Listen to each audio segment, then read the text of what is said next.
orbital section number 2, relationship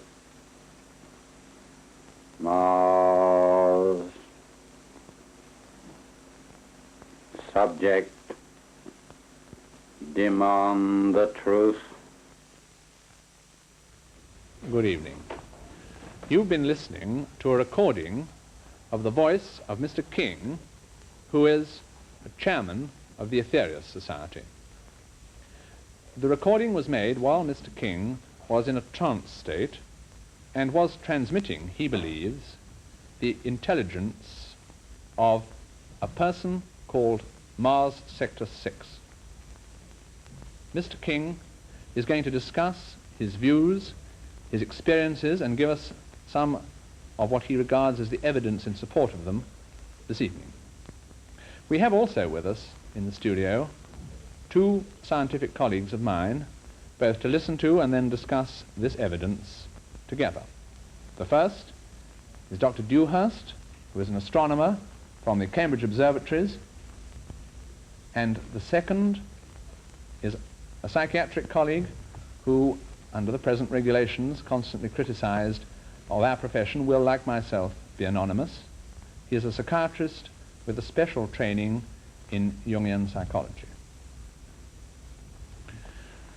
Now, Mr. King is in the studio with us to discuss at first hand both his work in trance, his knowledge and belief about the matters dealing with space and the people who inhabit it. Mr. King, how long has the Aetherius Society been in existence? 3 years now. You're its founder chairman. That's correct, yes. Before you founded the Aetherius Society, what was your occupation? I was a taxi driver. I see. How old are you now? 40. So you founded it when you were 37? Yes, that's right. You see, I had quite an amazing experience one Saturday morning while I was washing up some dishes. I had a voice, quite definitely a voice out of this world, say to me, "Prepare yourself, you are to become the voice of interplanetary parliament." Soon after this, I had a physical visitation from a member of the cosmic hierarchy, if you like, who gave me certain instructions. I obeyed these instructions to the letter, and later on, I found I could contact intelligences from other planets. This visitation that you describe, what happened? Well, it was quite physical. I was sat in a room, and a man walked through a locked door across the carpet on the floor, and he was quite physical. When he crossed the boards, they creaked, and he sat down opposite to me and began to talk to me. I see. He had a body and a face just like anybody else. He was as physical as you are now. Where did he in fact come from? He is a man who is living in northern India at the moment, but he came from another planet. I believe it was Venus. Now, when he came into your room through the locked door with this ordinary physical body, did he resemble any other human inhabitant of this planet, or? Yes, he would have been taken for an Indian, I think. I see. And this was the body which he has when he's on Venus as well? No, this was a special body he used when he was on this Earth. What happens to it when he's not here? I think he is capable of breaking up the atomic structure and cellular structure and reforming another body when he goes back to Venus again. Now, he gave you some instructions which you followed. Could you describe them? I'm sorry I couldn't. I see. But as a result of those, you became a channel for the transmission of messages from cosmic intelligence. Yes, that's right. Yeah. You have a title which you've been given in this respect. Yes, the space people refer to me as Mental Channel Number 1. And they send their messages directly through you as a rule? They do, yes. I think I've received more messages from the space people than any other person on Earth at the moment. Yes. It's quite fitting under those circumstances that you should have founded the society. You did this for what purpose? Well, I wanted to make known this great truth that I was receiving I wanted all the world to know about it, so I founded the Aetherius Society so that this could be brought about. Now, in addition to the messages which you receive in a trance state, do you receive visitors from outer space in person? I have met people from outer space. You've met people from Saturn? I've met people from Saturn, Mars, and Venus, yes. Tell me what someone from Saturn looks like. Well, the particular person I met was a man. He was average height, dark hair, fairly broadish. He had no pupils to the eyes, very, very large hands, but very, very small feet. Now, this body that you describe and this person, does he have a physical existence only when he's on Earth, or are the physical existences on Saturn, for example? No, he lives in a physical body on Saturn, but it's a little bit different than the one I've described to you. I see. When he's on the Earth, he breathes the air like we do. Yes, and he eats the same as you do. And, I mean, could he swim in the sea and things like that? Yes, except he wouldn't eat meat. He wouldn't eat meat? No. But when he's on Saturn, he has a physical body, not quite the same. Yes, quite so. The same thing applies to people from Venus. To people from Venus and Mars and all the other planets. Now, when they come to visit you, when they come to visit the Earth, how do they get here? They come to Earth in the vehicles that we refer to as flying saucers. You've seen one of these, have you? Oh, I've seen a couple of hundred, I suppose. Close up? Quite close, yes, some of them. What do they look like? Well, they look rather like two saucers put together with a dome on the top, and they have portholes, and when you see them at night, they glow a golden color. What are they made of? A metal which is maybe described, I think, as organic metal. What does organic metal mean? I'm sorry.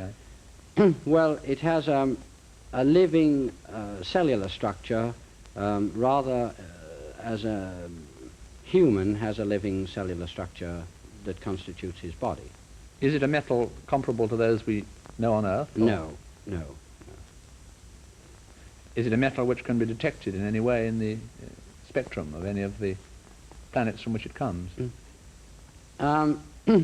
It may be, yes, possibly. There may be very, very great heat needed in the beginning to fuse more than one metal together to make this metal which they eventually settle on for the saucers. Have you ever travelled in one of these vehicles? Not in a physical body, but I'd like to point out that my mother has travelled in one of these vehicles in a physical body, and she went along to a meeting that was arranged, and she had to walk through mud in a field, and she got her shoes covered with mud. She walked up some steps and into a flying saucer. Now, she's made a recording of her experience, which you played to me and from which we've selected an excerpt. I'd like just to tell the viewers for a moment, if I may, the point at which we've taken this excerpt, because they'll know then what they're listening to. This is a long recording, and we've only time for a very short portion of it. In it, one can hear Mrs. King, that's Mr. King's mother, describing the whole of her trip in a flying saucer. She describes how she enters it, how she meets the crew, how it takes off, how she flies inside this vehicle, and finds herself somewhere in space. She doesn't know where. The point at which we're going to play the recording is the point at which she is describing looking at some of the instruments inside the saucer and what she sees when it is in flight and when she's inside it. Could we have the recording? Certainly. And in a few moments, one of the screens lighted up. I thought, oh, well, now I've got something to look at. And it was the strangest, most fantastic thing you've ever seen. Behind this screen seemed to be a round world moving slowly. It was going from west to east, but from east to west was a light working along this thing, this screen. I could see it was round because I could see the contour of it. Oh, I said, that's wonderful. I said, it's lovely. I said, what is that? He said, that is your Earth. Oh, I said, isn't it wonderful? I said, and what is that light? He said, that is our beam. We are flying over your Earth. Thank you very much. Now, you've heard your mother's first-hand account of this, apart from this recording. Oh, I have indeed, yes. Tell me quite frankly, Mr. King, allowing for the fact that she's your mother and she knows your interest in these matters, do you think she's been led away to any extent by her enthusiasm, or do you think this actually has happened to her? This actually did happen to my mother. You're quite sure about it? Yes, I'll stake my life on it. Now, for one moment, there's another aspect of this that I'd like to ask you about. Apart from the scientific data which have interested you and which you have described briefly to us, the nature of the people, the way they live, the fact that they can travel in spaceships, incidentally, how long does it take them to get, for instance, from Saturn to the Earth? I'm not sure, but from Venus to the Earth, if they're really pushed for time, Yes. they can do the journey in 2.5 seconds. 2.5 seconds from Venus to the Earth? Yeah. You don't know how long it takes them from Saturn? I'm not sure, no. No. Well, now, in addition to the interest in this extraordinary information, they have messages that they feel must be transmitted through you. What are these messages about? Well, they stress the dangers of atomic experimentation and also turn back to what they call the laws which are God if we are to survive on this earth. What kind of laws are they actually postulating? Well, the laws as laid down by Jesus and Buddha, Krishna, and other great teachers who came to the earth to lead us throughout the ages. So that their message has a strong religious content of a kind similar to that contained in the various religious teachings of the world. Oh, yes, yes, definitely. Now, do they make any original statements other than those which are already to be found in the established religions of the world? Oh, yes, they do say, tell us about the certain dangers. For instance, they spoke about some time ago the large crack in the just beneath the surface of the Earth, which stretches for several 100 miles from the middle of Siberia right the way down through the center of Australia. And they say that if we opened up this fault line in the Earth's surface, we are liable to have tilt on the axis of the Earth as a result of this. How might we open up this fault line? Through atomic experimentation and so on. And presumably if the fault line goes from Siberia to the middle of Australia, most of the Pacific Ocean would disappear into the fault. Yes, and then you'd get the tremendous reaction between hundreds of millions of gallons of water and the shall we say, gases under pressure which are held in the center of the Earth. Now, when you get visitations, physical visitations, you see the people and they talk to you in an ordinary voice in an ordinary way. Oh, yes. The voice isn't quite ordinary, though. It has a certain peculiar quality which I can best describe as a quality of running water. Now, when the messages come to you as in your capacity that you've described as mental channel number 1, you go into trance and the voice speaks through you. Is that right?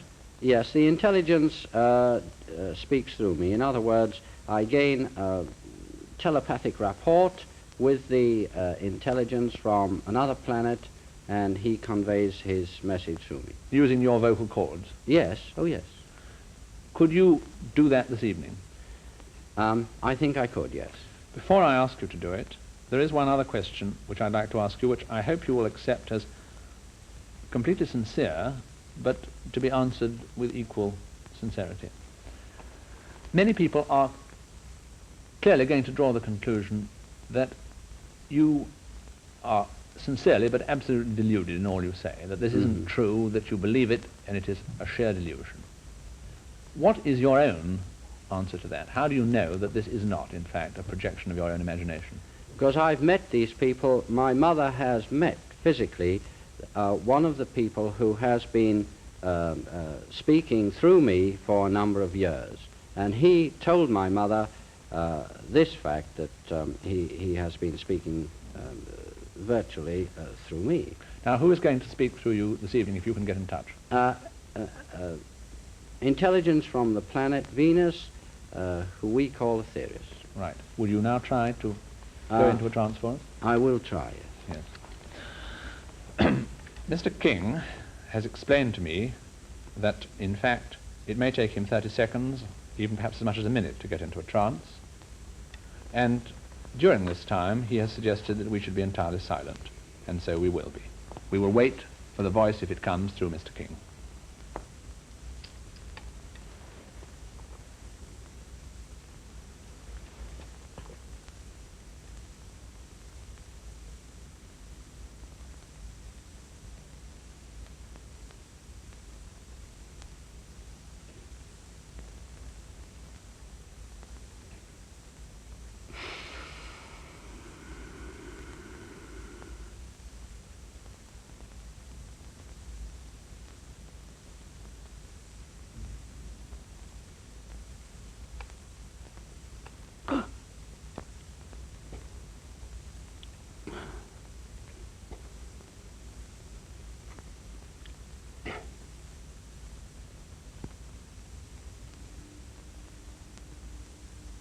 Good evening, Good evening. my dear friend.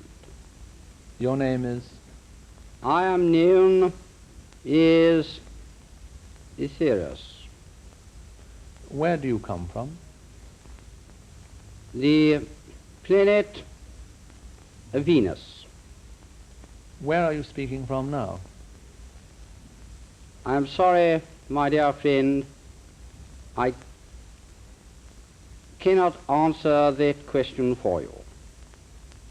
I had wondered simply whether you were in a vehicle of some kind, a spaceship described by Mr. King when he was talking to me, or whether you were in your normal abode. But you can't tell me that? No.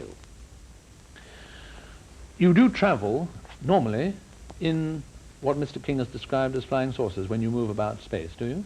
Yes, that is quite correct. We have indeed been visiting this Earth of yours for some 18 million of your Earth years. And when you come here, what is your purpose in coming? At the moment, Earth, as you call it, faces a certain situation. The situation can be described as a rather a dangerous one. You are liable to upset the balance of your Earth through number one, atomic experimentation, and number two, your deviation from the spiritual laws. And your visits are designed to warn us against this? Yes. Can anybody see flying saucers when they arrive? Oh, yes. The vehicles that you call flying saucers are quite physical. If you're fired a 16-inch shell at the hull of a flying saucer, it would burst when it came into contact with the force screen or protective barrier around the vessel. Is there one single message that you would like to give us this evening? I'm afraid it must be brief. You'll understand that. Yes. I would like to say this. If you are a Christian, then live the laws as laid down by Jesus. If you are a Buddhist, live the laws as laid down by Buddha. If you are a Hindu, then be the best Hindu. This procedure is the one true way for men of earth to save themselves from their lower aspects. Thank you, Aetherius, very much indeed. Good night. Good night.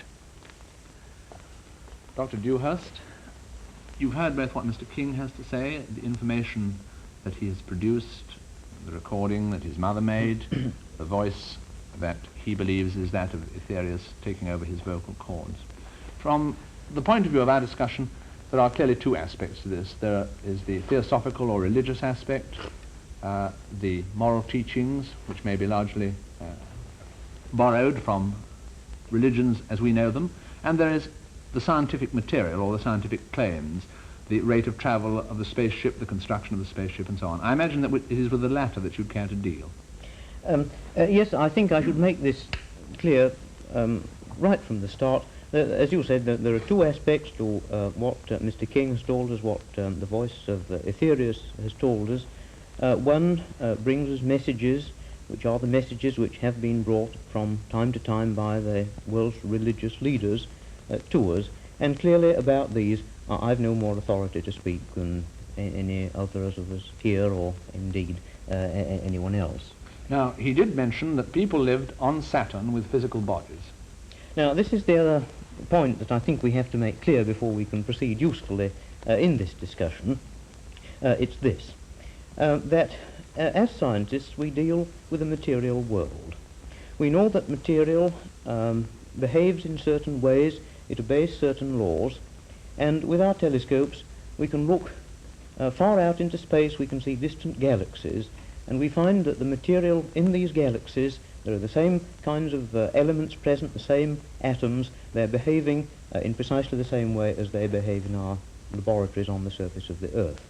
Now, within these limits, I can tell you what, as astronomers, we know about surface conditions on Saturn and Mars and Venus. Tell us that immediately.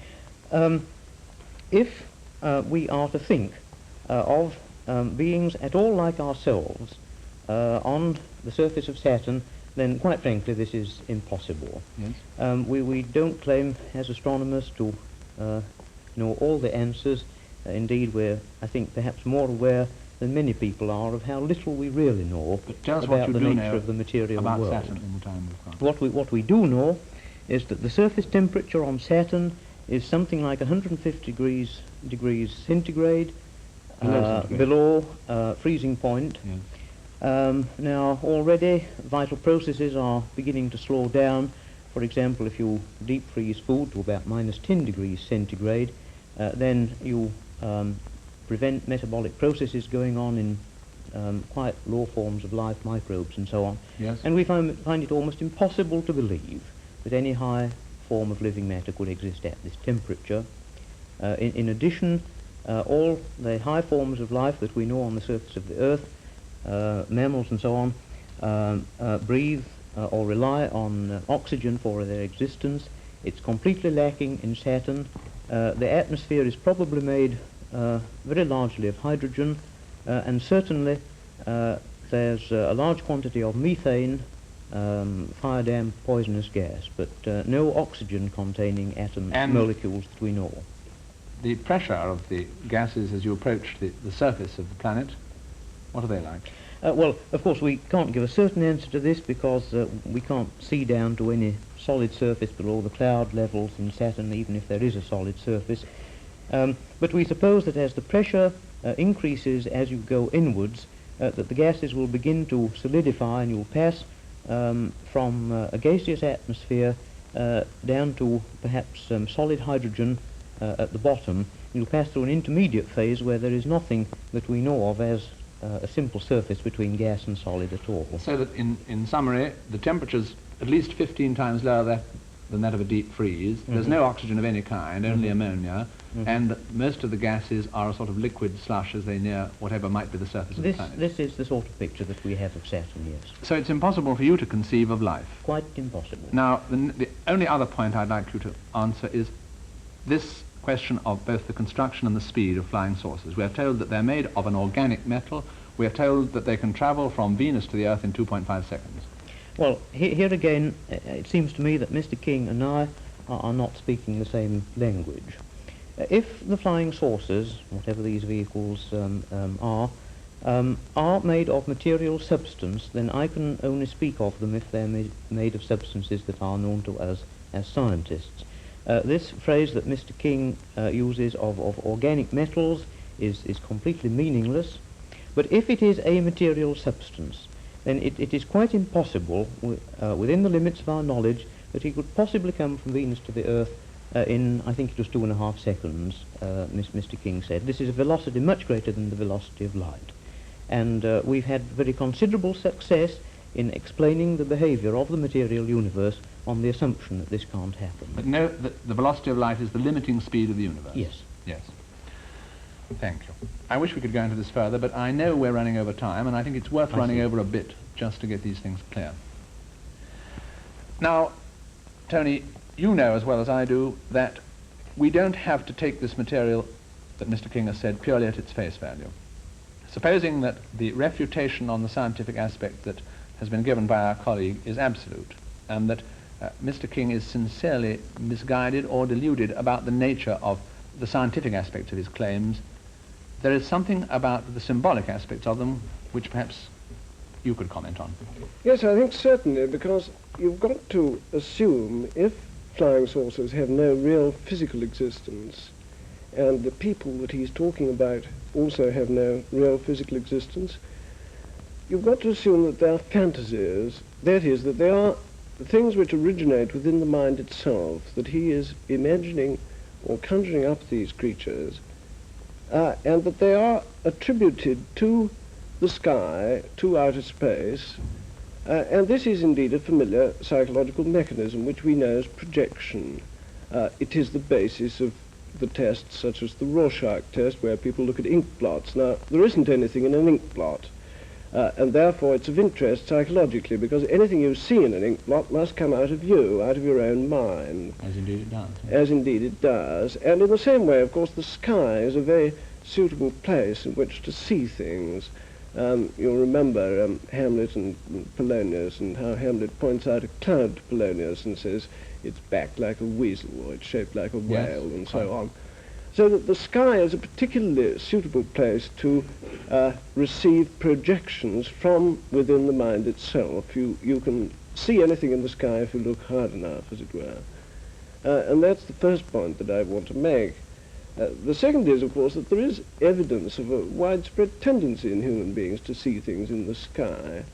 Jung, in his recent book, Professor Jung of Zurich, in his recent book on flying saucers, gives examples and indeed pictures of things seen in the sky, not unlike flying saucers, in the 16th century, in Basel and Nuremberg and other places. People have been seeing things like this and claiming to see them throughout history. We've got time for one more observation. I'd like you to give your view, and Jung's, about why people are seeing flying saucers now. Well, he regards us as being in a state of, the world as being in a state of being divided into two armed camps, as it were. It's natural that we should all be suffering anxiety. We all live under the threat of destruction.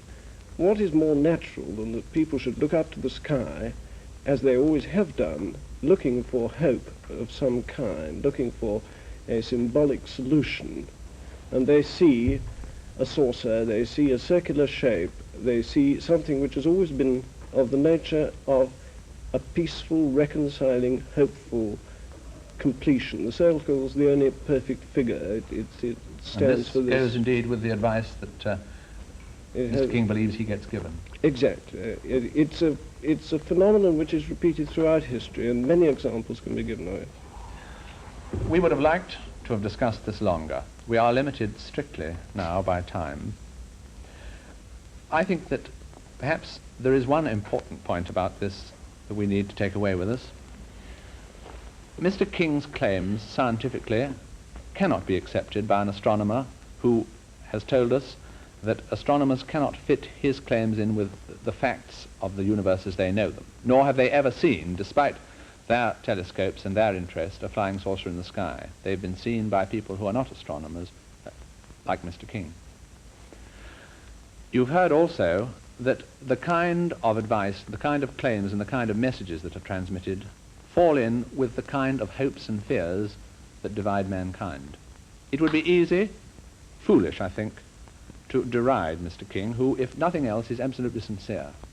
Because what Mr. King is really doing, perhaps, through what may well be total delusion, is nevertheless uttering, in one way, in a symbolic form, the cry of anxiety that divides our world, that our scientific interest has outrun our wisdom and our humanity in some respects, and we're afraid that it may outrun our existence.